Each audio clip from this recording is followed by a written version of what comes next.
Speaker Harrell, Michael Green with SC Hotline. Thank you for coming on and talking to our listeners about the upcoming session. You have been teamed up with Governor Sanford in the Pro-Am Classic at the Cliffs of Glassy. Now, who will outdrive whom? I assume there's a pro that's playing with us, and I would expect the pro to hit the ball further than either of us.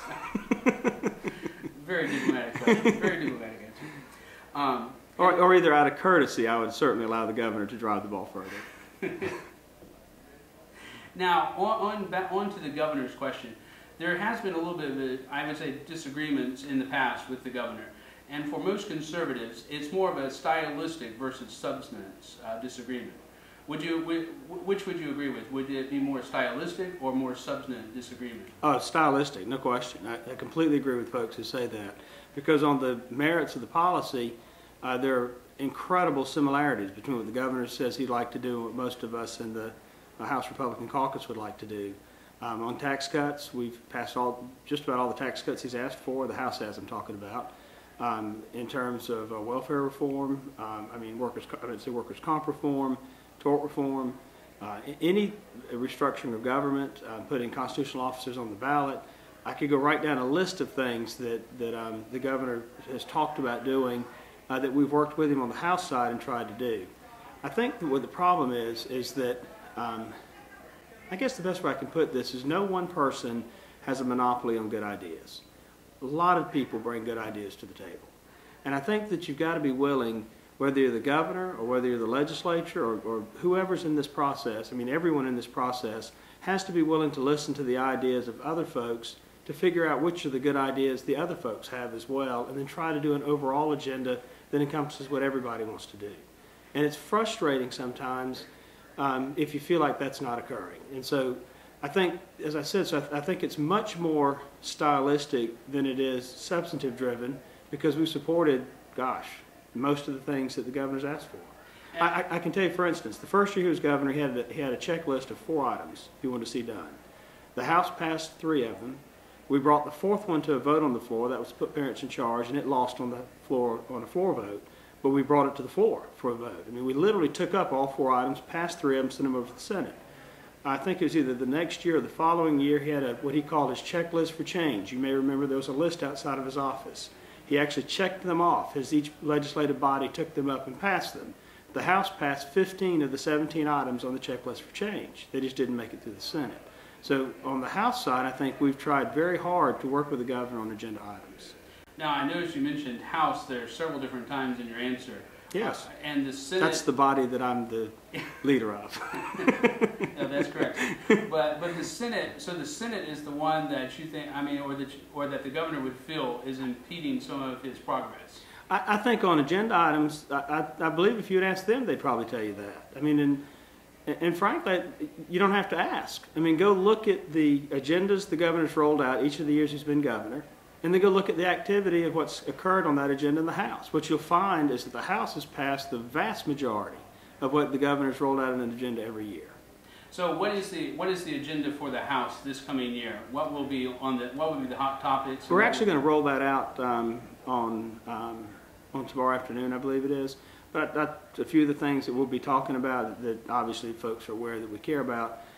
We'll be talking about immigration reform, which we did press conferences on yesterday. We'll be talking about dealing with hidden earmarks in the budget. And what we mean by that is we're not like the federal government, where in the federal government they go to a conference committee between the House and the Senate, and at that point in time, hidden earmarks are slipped into the federal budget. That doesn't happen at the state level. At the state level, these things are in the budget, frankly, through the whole process, but you don't necessarily know who wanted them, and you don't know exactly what they're for sometimes. And so what we're going to do, is pass a House rule that will require that any item that is not specifically requested in an agency's budget when they submit their budget to Ways and Means, anything that's not specifically requested in their budget would have to have the name of the member who wanted it to be in the budget included with it, and have a clear explanation of what that item is accompanying it, and that will accompany the budget on a separate document. So people can see everything that's in the budget that was not requested by an agency and who actually did want to have that item put in the budget. It'll bring a transparency to the budgeting process. We think that's really important, and we're going to have that as a major part of our agenda as well. Now, going over to the illegal immigration reform, I saw some of the proposals that were rolled out yesterday. Do you want to talk about that briefly? And I think, and correct me if I'm wrong, but in the past, there has been some bills held up in the House because of a couple of members on immigration reform, right? I don't think so. And I can tell you the history of immigration reform. Last year, the House passed 3 bills and sent them to the Senate in January, or February, the very beginning of the legislative session last year. Toward the end of the session, the Senate passed a Senate bill. Didn't take up the House bills. Passed a Senate bill and sent it over to the House, saying that it was more comprehensive than what the House bills were that we had sent over to them earlier. The year before that, the House passed a comprehensive bill that we sent to the Senate, and it just died in the Senate. And in years past, we've debated it in committee. I mean, we've been working on this issue for years and have passed at least 4 bills that I've just named off to you and sent them to the Senate trying to get action on it. What we've done since then, 2 things. One, Senator McConnell and I have talked a lot over the off time, in the summer and in the fall, about dealing with this issue. We've put together a very comprehensive plan that does, frankly, all the things that the Senate bill does in the last bill they sent over to us, but in addition to that, does a lot of things that they don't do. We make it clear that you cannot have sanctuary cities in South Carolina. Under the Senate bill, it doesn't prohibit that. In the House bill, it makes it very clear you cannot have a sanctuary city. You cannot be a sanctuary city. And what that means is that you can't pass local ordinances that in effect supersede the state law or federal law on immigration reform. We make it clear that illegal aliens can't attend South Carolina-supported colleges and universities, and they cannot have scholarships. There are a number of other items that I could give you a list of probably 6 or 7 items like that that are bigger items or more items than have been talked about to date. What we did is we took all the work that we've done to date, we looked at what Oklahoma has done and what Georgia has done, because they've passed 2 very comprehensive bills, and we created the South Carolina plan.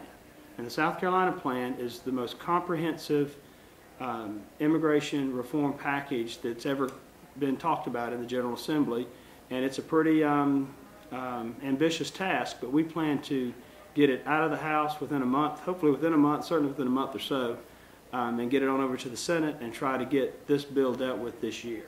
We're optimistic that this is the year we get immigration reform done, because there's so much conversation about it out around the state. Everywhere I go, I hear from just plain old citizens at McDonald's or at civic clubs or everywhere, people just talking about they want us to deal with that issue.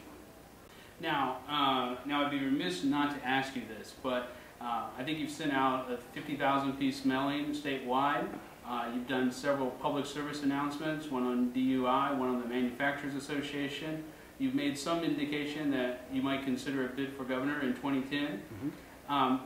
Now, if David Wilkins is also considering a bid for governor, maybe in 2010, how is that relationship going to do? Because you've called him your mentor, and he's called you a friend. How do you think that's going to work? David and I are very good friends, and we've been friends for a long time, literally since before I got here. I talked to him on the phone while I was running for office, and we were talking about who, at that time it was the minority leader, because Republicans were in the minority, and him running for Speaker Pro Tem. And I literally have had conversations with him since before I got here. And we became very good friends right after I got here, and we've been good friends through the process. And you know, he's in town this week, and so it's been really nice seeing him this week. You know, it would be uncomfortable, frankly, if I were to do that, to be in a race like that with a good friend. It would always be something that's uncomfortable.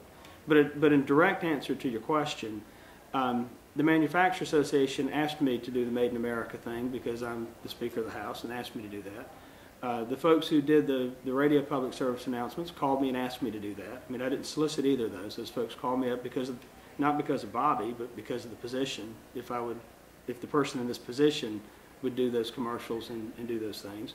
And the mail piece that I did, if you look at the mail piece, it isn't about me specifically. Every member in a given county's name is on that piece, because what I wanted to do was make sure the public was aware that the folks who eliminated the sales tax on groceries, the folks who have reduced their property taxes, the people who did all that, I wanted the public to see who those people were. Partly, candidly, because we're going into an election year. And I thought it was important that voters know what their members, the members who represent them, have been doing in the General Assembly on their behalf. So we sent that mail piece out, and every county that it went into had the members from that county on names on the piece indicating that these are the folks who actually got this done for you. So, I mean, certainly I sent it, but I sent it out on behalf of everybody in the Republican caucus, making it clear that Republicans pushed through the tax cut on the elimination of groceries. The Republicans pushed through the property tax reform thing that we did. The Republicans did the reduction in income tax that was just done in that same bill also. Republicans did these things, and these are your Republicans in your area who did it. All right. Well, thank you so much, Speaker. I know you've got to go and get the session started, and that's important. You can't miss that. Thank you for your time. Thank you very much. Thank you very much for this. I enjoyed talking to you. Thanks.